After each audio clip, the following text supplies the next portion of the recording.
How to set up mobile hotspot and share Wi-Fi connection in Samsung Galaxy S26 Ultra.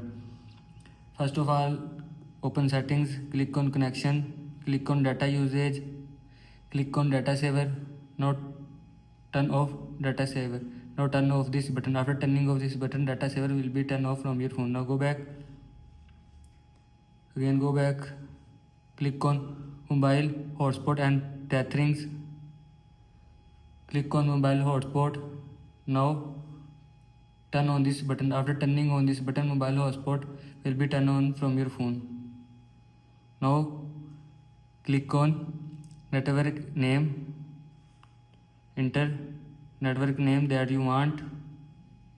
Enter password that you want.